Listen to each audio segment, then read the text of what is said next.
They said Barbara Stanwyck could make a man forget himself with a single look on screen. Off camera, she could be just as magnetic, but considerably harder to understand. In 1953, while making Titanic, 22-year-old Robert Wagner fell in love with Stanwyck, who was 45. The relationship remained hidden. Wagner would not publicly describe it until decades later. But that secret affair was only one contradiction in a life filled with them. This was a woman studio crews remembered for exceptional kindness, a star who quietly protected younger actors when their careers were in danger, and a performer audiences trusted because she somehow seemed like regular people. Yet her own son would become almost completely estranged from her. To understand how those different versions of Barbara Stanwyck could exist in the same woman, we have to go back long before Hollywood. Barbara Stanwyck was born Ruby Catherine Stevens in Brooklyn on July 16, 1907, the youngest of 5 children.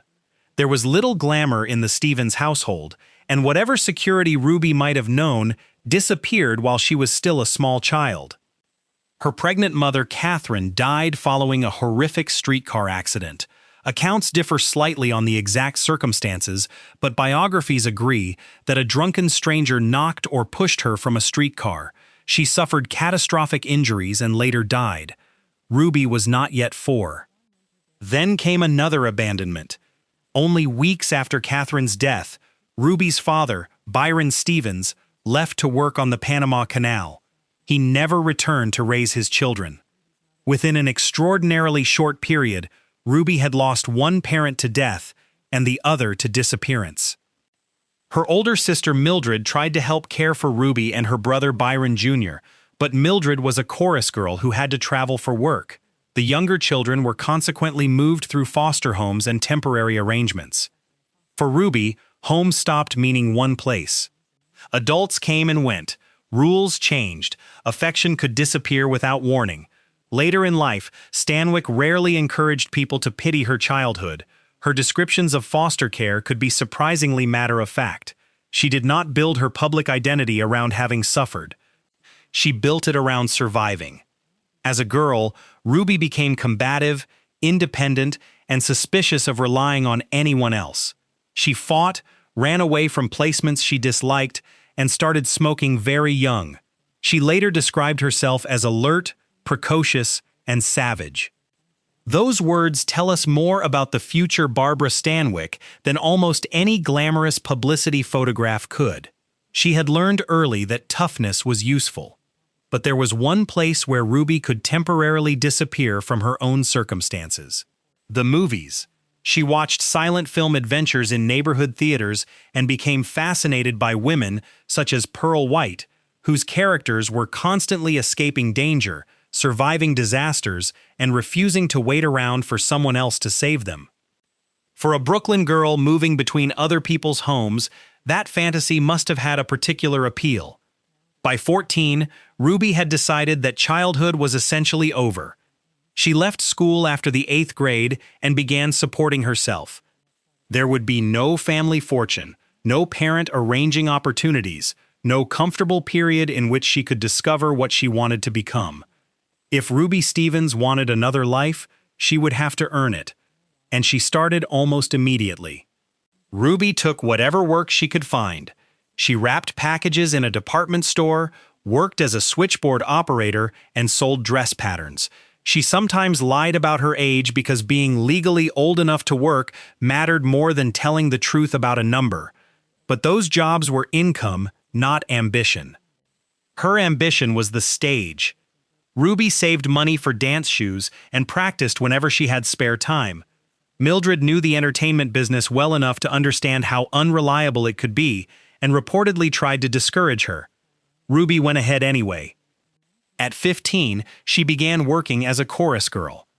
The world she entered was competitive and adult.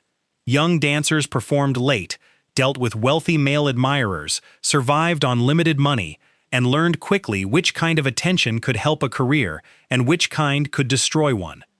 Ruby absorbed those lessons. She also learned something about performance that would eventually become central to her screen persona. Attraction could be controlled. A look could invite someone closer. Another look could stop him. Stanwyck would later become famous for playing women who understood male desire much better than the men pursuing them. That ability did not appear from nowhere when she reached Hollywood. Its foundations had been laid years earlier in New York. By the middle of the 1920s, Ruby had danced in increasingly prestigious productions and attracted the attention of Broadway producer and playwright Willard Mack. In 1926, Mack cast her in The Noose. Around this period, Ruby Stevens became Barbara Stanwyck. The exact story behind the name varies depending on the account. What matters is that the change marked a deliberate reinvention. Ruby Stevens belonged to Brooklyn. Barbara Stanwyck sounded like someone whose name could appear above a theater entrance. The Noose initially struggled, but after revisions, Stanwyck's role grew. Audiences began noticing the young actress who could make melodrama feel unexpectedly real. That was the quality that would follow her for the next 60 years. Stanwyck did not usually look as though she were demonstrating emotion for the audience. She looked as though the emotion had happened to her. In 1927, burlesque gave her a major Broadway success. Suddenly, the girl who had once moved between foster homes was receiving serious attention from producers, critics, agents, and admirers. Hollywood noticed too. But one of the most important men to enter her life during those Broadway years was not a movie executive. It was Frank Fay. And before Fay, there had already been another loss. Stanwyck became romantically involved with actor Rex Cherryman, her co-star in The Noose. Cherryman died in 1928 at only 31 after becoming seriously ill. For a woman whose childhood had taught her how quickly people disappeared, another sudden death reinforced a familiar pattern. Then Frank Fay offered something that looked very different. Fay was older, established, sophisticated, and successful. He was known in vaudeville as a sharp, confident performer and was sometimes called Broadway's golden boy. To Barbara, he also appeared to offer guidance. For perhaps the first time in her adult life, she had a man who seemed capable of showing her where to go next. They married in August 1928, and the next move was Hollywood. Frank Fay received opportunities in California, and in 1929 the couple headed west. Barbara did not arrive as an obvious future movie queen. Hollywood had its own ideas about female beauty. The studios favored carefully constructed glamour, exotic faces, elegant profiles, polished voices, women who looked expensive before they said a word. Stanwyck looked different. She was small, lean, direct, and unmistakably urban. Her voice had a rough, low register that carried traces of Brooklyn. She could look beautiful, but beauty alone was never what the camera found most interesting about her. At first, even Barbara did not know how to use that camera. Her early film appearances attracted little attention, and she considered returning to Broadway. Then Frank Fay introduced her to Frank Capra. Capra was not immediately convinced either, but a screen test changed his mind. Whatever awkwardness Stanwyck felt around movie machinery vanished when she had something emotional to play. The camera caught an intensity that did not need theatrical exaggeration. Capra cast her in Ladies of Leisure in 1930. The film changed her career. Stanwyck played a woman with experience, toughness, and a vulnerability she fought to conceal. That combination suited her perfectly because it would become the basic tension behind many of her greatest performances. The audience could see the armor, but they could also see what the armor was protecting. Stanwyck quickly became one of Hollywood's busiest actresses. She was especially powerful in the years before strict enforcement of the production code, when movies could portray female ambition and sexuality with a frankness that would soon become more difficult. Babyface is the obvious example. Stanwyck plays Lily Powers, a woman who understands exactly how men see her and decides to use their desire as a route upward. She moves through a company almost floor by floor, leaving increasingly important men behind. The film is blunt, cynical, and still startling. But Stanwyck prevents Lily from becoming merely a sexual caricature. She gives the character calculation, anger, hunger, and a clear understanding of where she started. That mattered to Depression-era audiences. Stanwyck's women often knew what poverty felt like. Even when the character wore expensive clothes, she rarely seemed born into comfort. She looked like someone who remembered the price. And audiences responded. But focusing only on Babyface would miss what made Stanwyck unusual. She could do almost anything. She could play melodrama without drowning in it. She could make comedy look effortless. She could be romantic without becoming passive. She could play dangerous women, decent women, exhausted women, selfish women, women who had made terrible choices, and women forced to live with choices made by other people. Later, that versatility would become one of the things viewers loved most about her. Stanwyck was never only the blonde murderess from Double Indemnity. She was also the comic schemer of The Lady Eve, the nightclub singer in Ball of Fire, the desperate mother in Stella Dallas, the vulnerable woman trapped by a telephone in Sorry, Wrong Number, and the charming domestic fraud at the center of Christmas in Connecticut. Different movies, different genres, still unmistakably Barbara. By the middle of the 1930s, Hollywood had solved its initial problem. It knew exactly what to do with Barbara Stanwyck. Give her a difficult woman and get out of the way. At home, however, things were becoming much worse. Before we move into the collapse of Barbara's first marriage, a quick word about the Hollywood Mysteries Store. For this episode, there is a Barbara Stanwyck design inspired by her unforgettable Double Indemnity look, one of the most recognizable images in classic film noir. You can find it through the link on screen and in the description, along with the other Hollywood Mysteries designs. The shirts come in a variety of sizes and colors and are available in multiple regions. Prices begin at $25. Thank you to everyone who has already supported the channel through the store.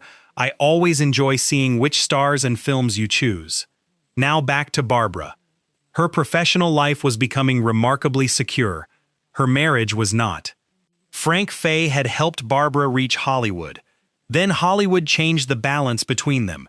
As Stanwyck became more successful, Fay's own career failed to develop in the same way. The man who had once been the established star was now increasingly known as Barbara Stanwyck's husband. Later accounts describe Fay as deeply resentful of that reversal. They also describe heavy drinking and violence inside the marriage. Some details have become difficult to separate from Hollywood legend. The Fay-Stanwyck relationship is frequently connected to A Star is Born, with claims that the story of an alcoholic performer eclipsed by his wife's success was partly inspired by them. The resemblance is obvious. The degree of direct inspiration is much harder to establish. What is far less ambiguous is that the marriage deteriorated badly. In 1932, Barbara and Frank adopted a boy, Dion Anthony Fay, usually called Tony. Perhaps they hoped a child would stabilize the household. It did not. Barbara was still a young woman with almost no experience of healthy family life. She had been motherless since early childhood and had spent the years when most children learn what a stable household looks like, moving through foster arrangements. None of that predetermined the kind of mother she would become. But it did mean she had very little model to work from. There are also disturbing claims about Stanwyck's adolescence that appear repeatedly in biographies, including allegations of sexual abuse, a teenage pregnancy, and an unsafe abortion that supposedly left her unable to have biological children. Those stories have often been repeated as established fact. The documentation is much less certain. So they should be treated for what they are: serious biographical claims whose exact details cannot now be verified with confidence. What we do know is that Tony entered a household already in crisis. Fay's drinking did not stop. The marriage did not improve. And later accounts describe at least one terrifying incident in which the young boy was placed in danger during one of Fay's drunken episodes.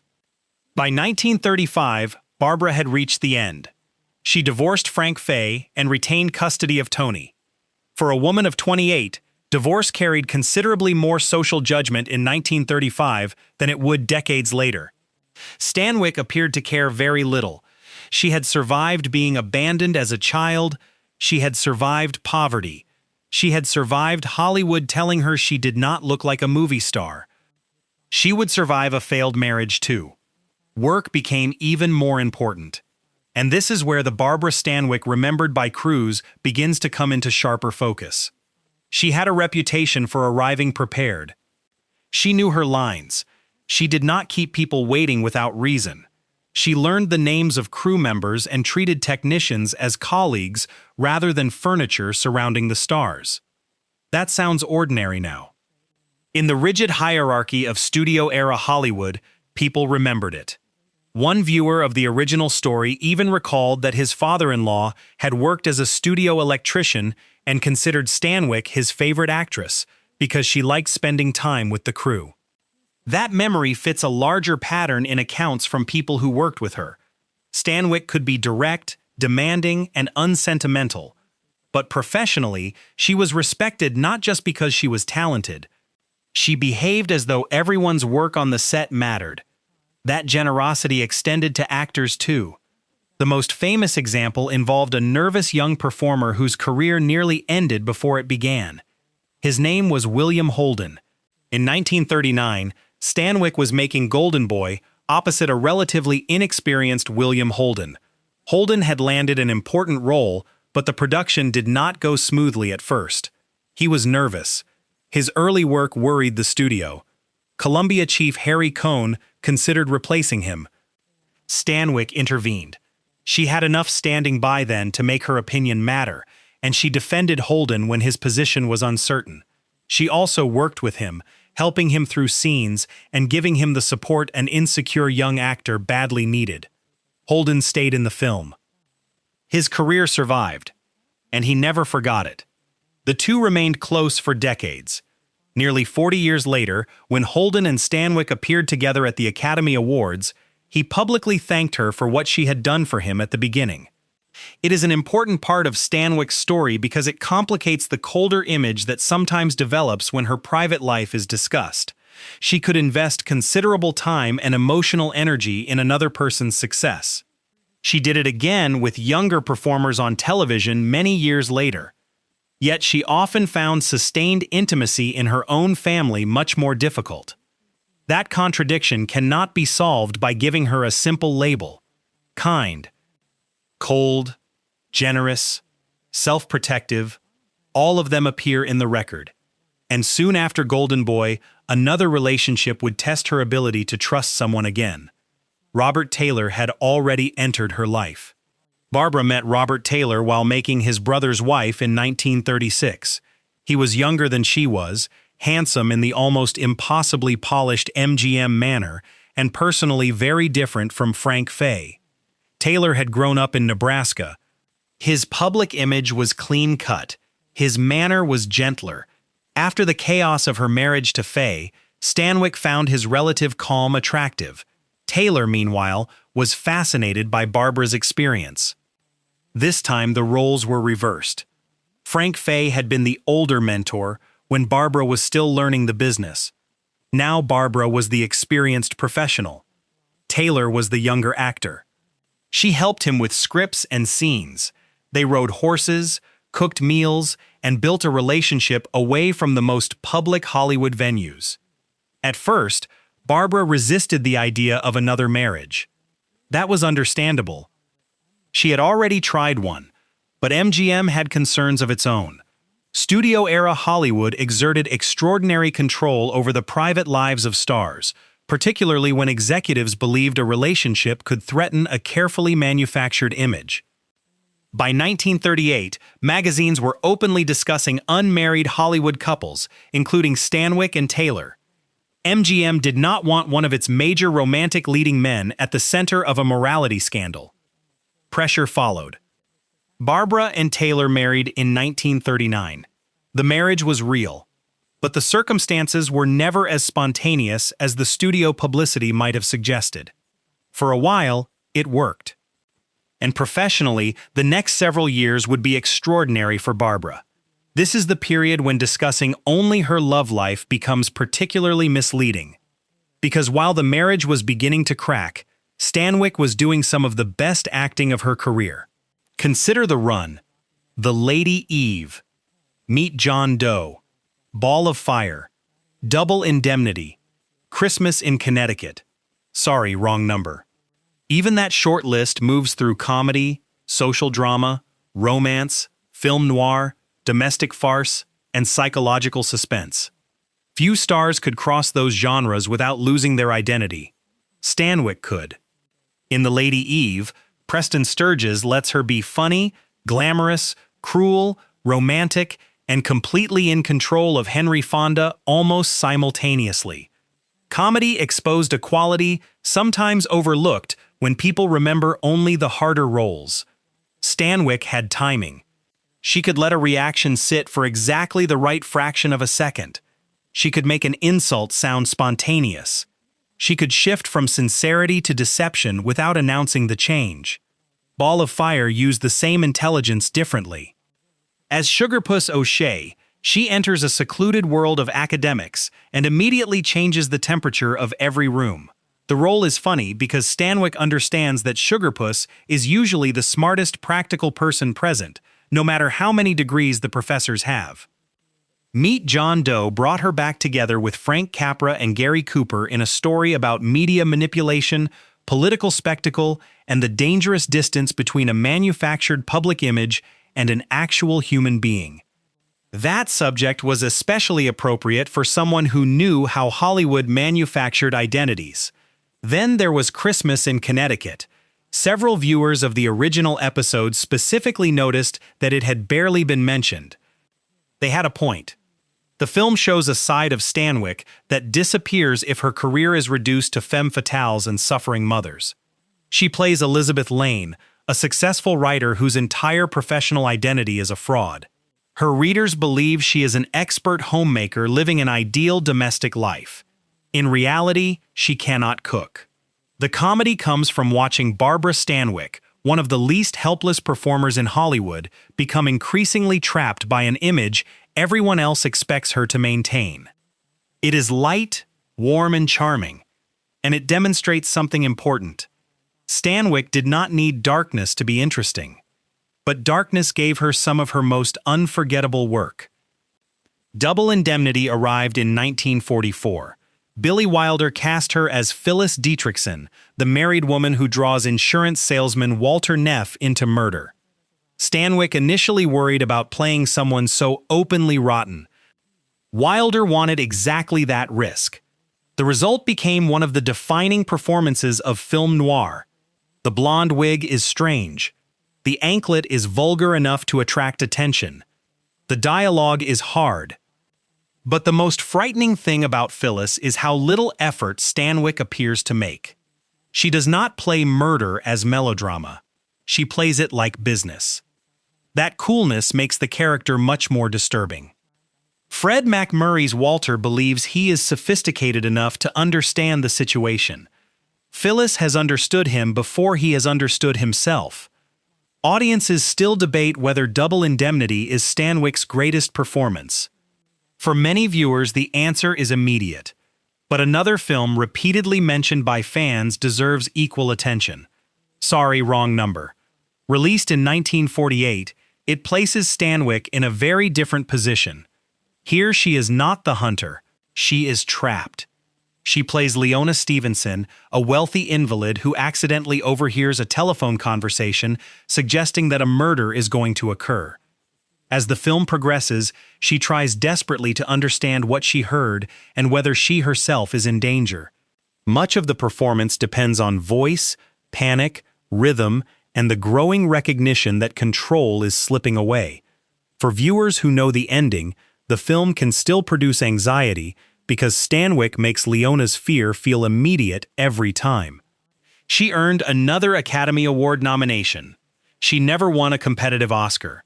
But by then, the absence of a trophy said very little about her standing among actors. In 1944, Stanwyck was reported to be the highest-paid woman in America. Think about the distance contained in that fact. The little girl moving through foster homes in Brooklyn had become one of the most financially successful performers in the country, and she had done it without fitting neatly into the image Hollywood initially wanted from a female star. She was approaching 40. Instead of disappearing, she gave Hollywood Phyllis Dietrichson. But professional power did not protect her marriage. Robert Taylor's attention had begun moving elsewhere. During Johnny Eager, he became strongly attracted to Lana Turner. At one point, Taylor even asked Barbara for a divorce because he wanted to pursue Turner. Barbara refused. The marriage continued. Then came more affairs. One of the most painful involved Ava Gardner. The chronology is sometimes misstated in retellings. Gardner's involvement with Taylor predated the filming of East Side, West Side, in which Gardner and Stanwyck later worked together.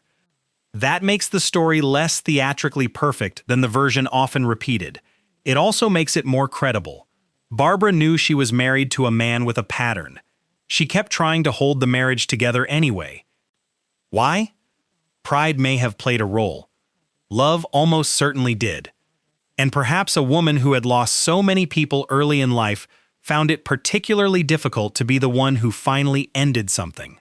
Whatever the reason, the relationship deteriorated. By 1950, while Taylor was working in Rome on Quo Vadis, another affair became public enough that Barbara could no longer contain the humiliation privately. This time the marriage ended. They divorced in 1951. The settlement included alimony from Taylor, even though Stanwyck had substantial money of her own. That detail has often been interpreted as a final piece of dry revenge. Maybe it was. What is more revealing is what happened later. Barbara never stopped caring completely. She and Taylor eventually became friendly again and even worked together years after the divorce. When he died of lung cancer in 1969, she was deeply affected. Stanwyck had promised herself she would not marry again. She kept that promise. But she had not finished falling in love. In 1953, Barbara Stanwyck began work on Titanic. And this is where one of the original story's most important corrections needs to be made.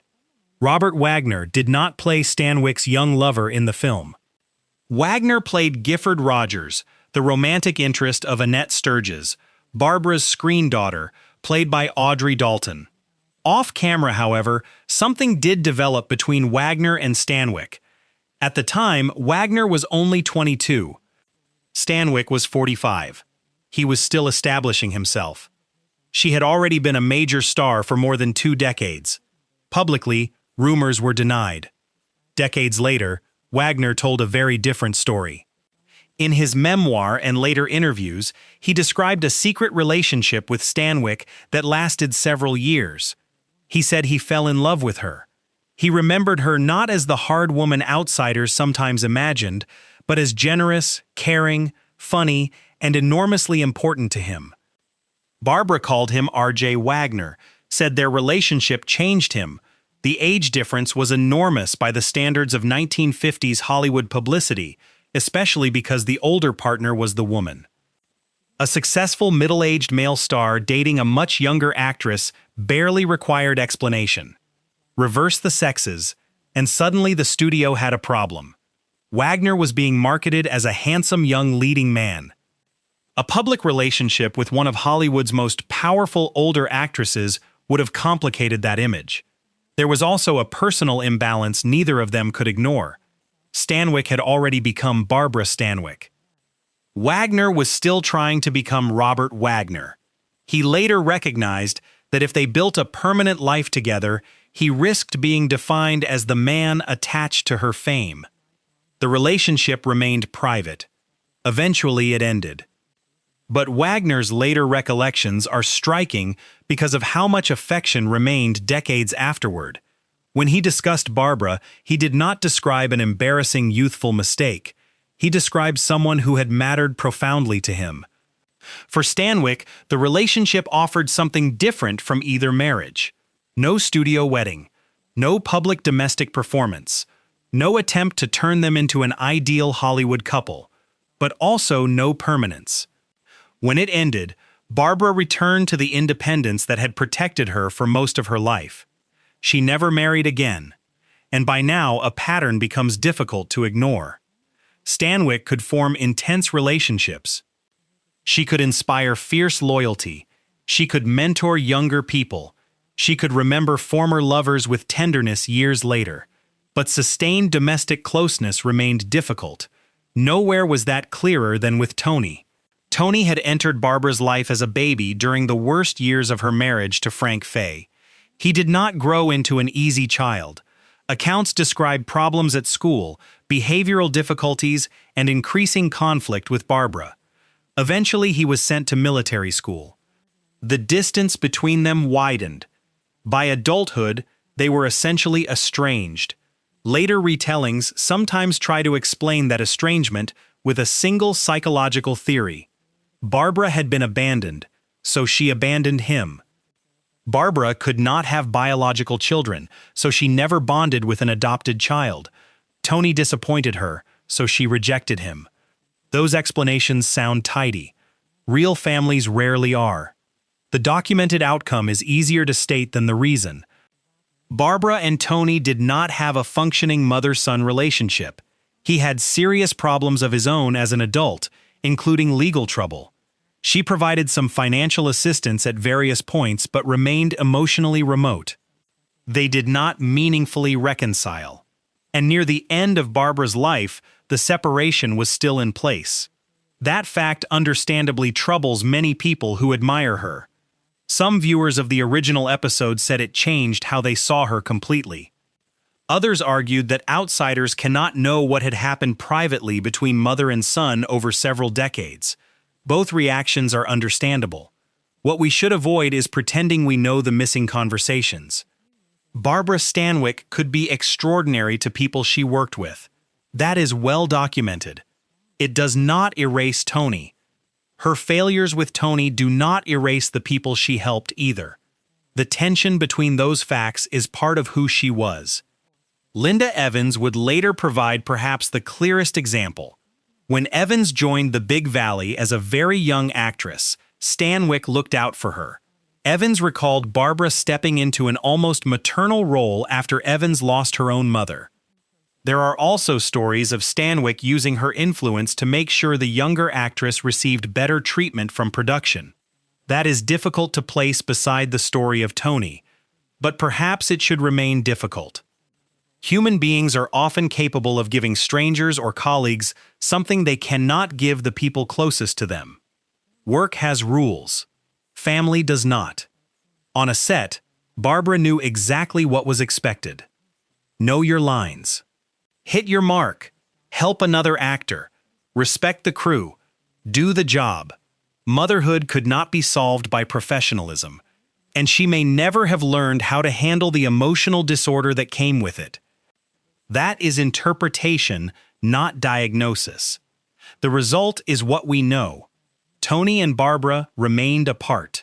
Meanwhile, another part of Stanwyck's private life generated rumors that continued long after her death.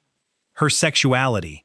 For years, Hollywood gossip linked Stanwyck romantically with women as well as men. Her long friendship with publicist Helen Ferguson attracted speculation. Tallulah Bankhead was also associated with rumors about Barbara.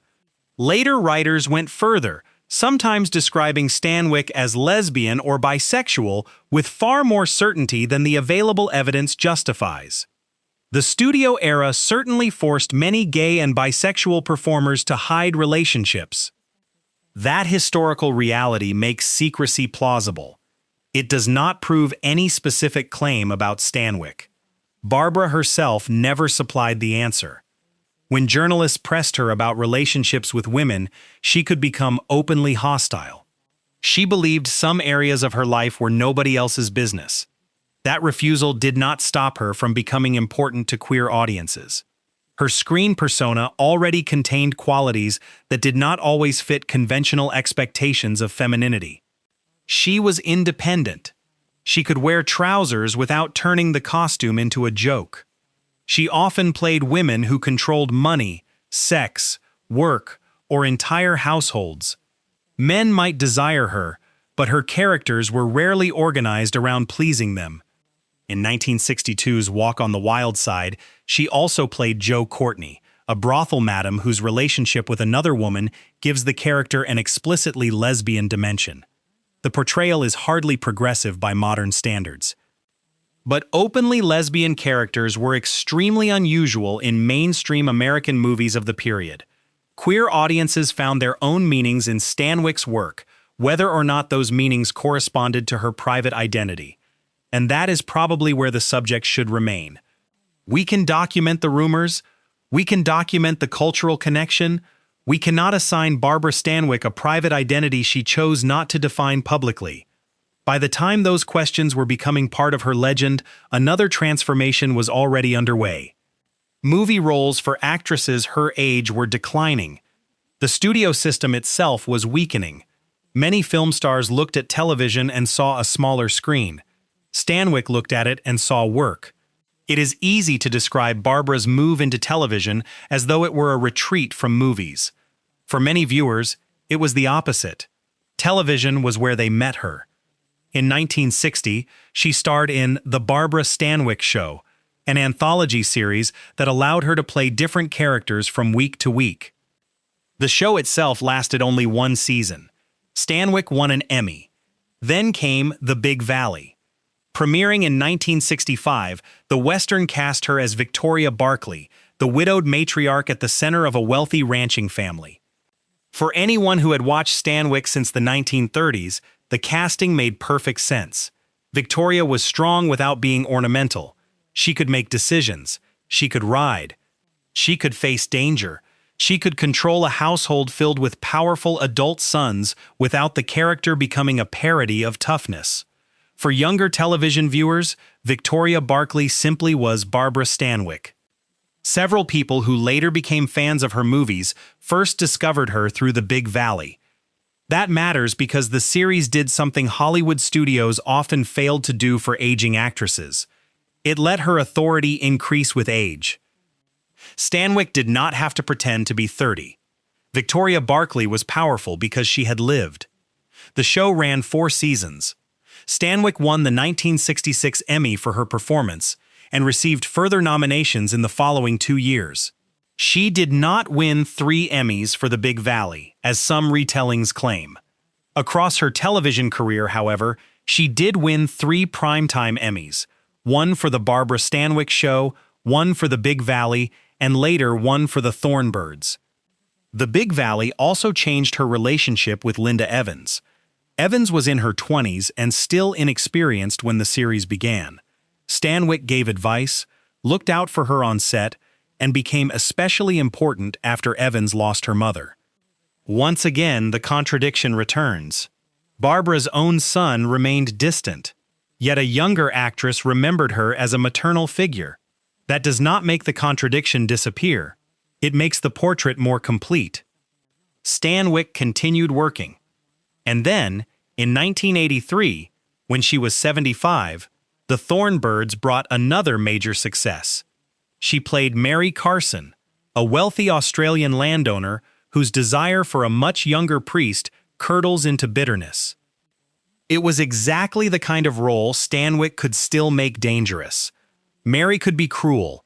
She could be ridiculous. She could be lonely.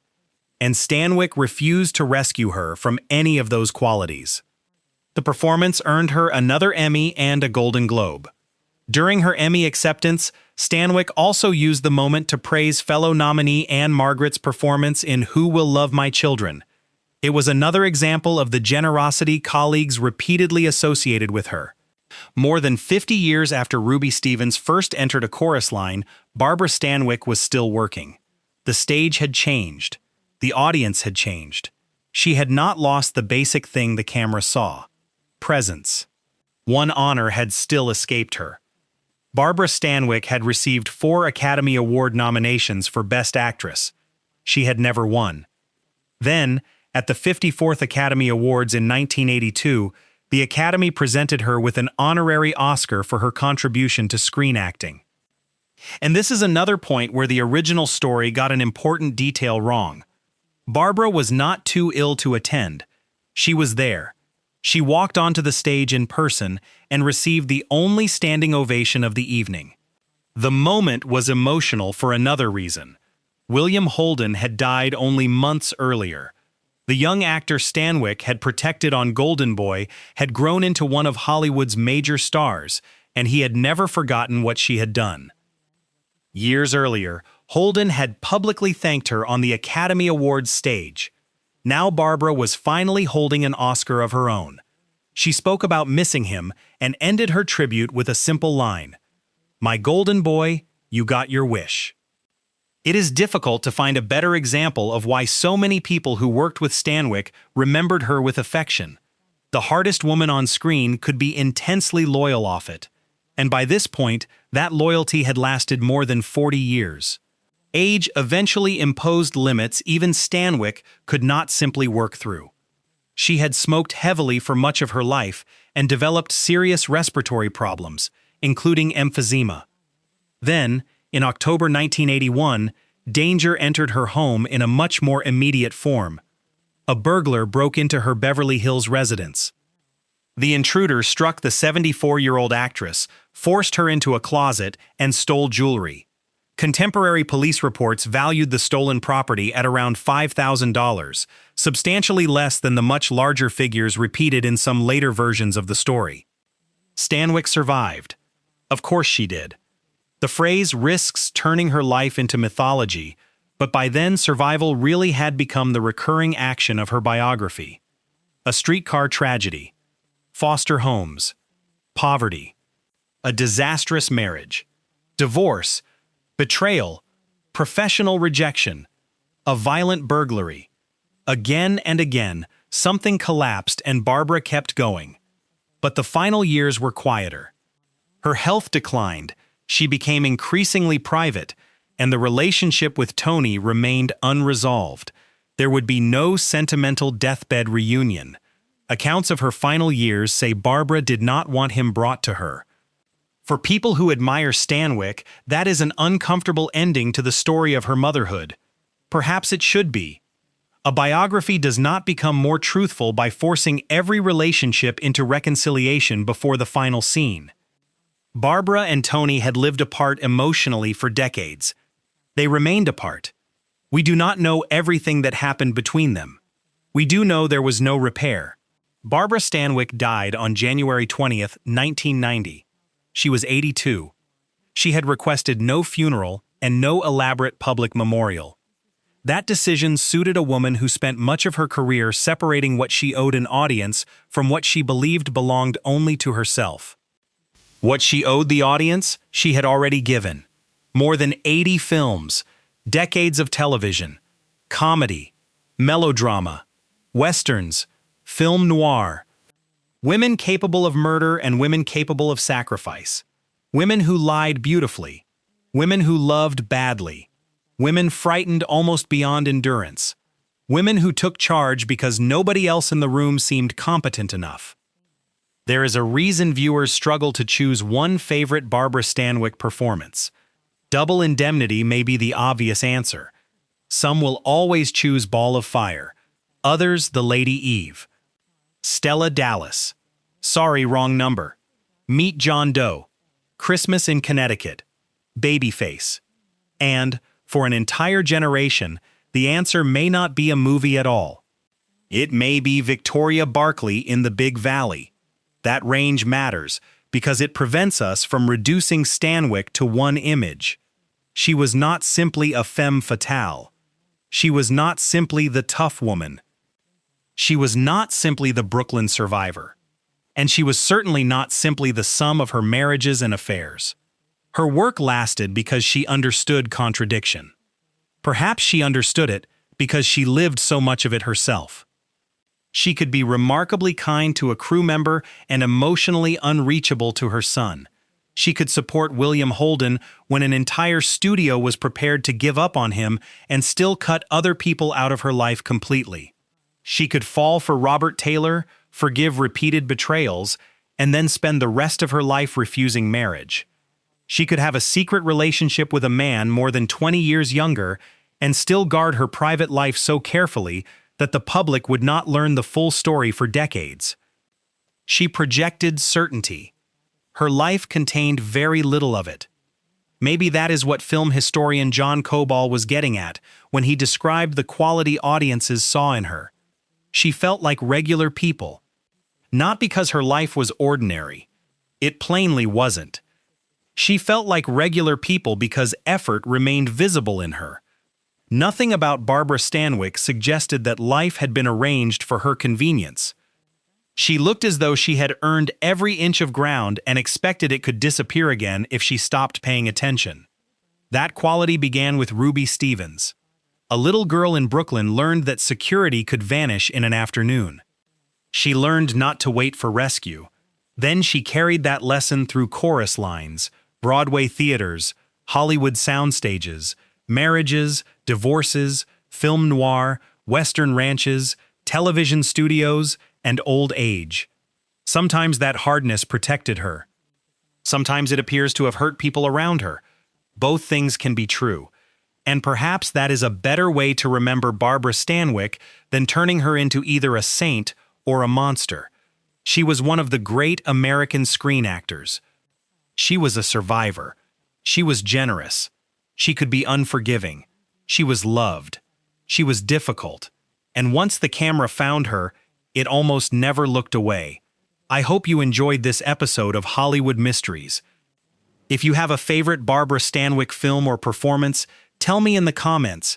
I have a feeling Double Indemnity will have plenty of supporters, but judging by Stanwyck's career, Ball of Fire, Sorry, Wrong Number, Christmas in Connecticut, The Lady Eve, Stella Dallas, and The Big Valley may have something to say about that.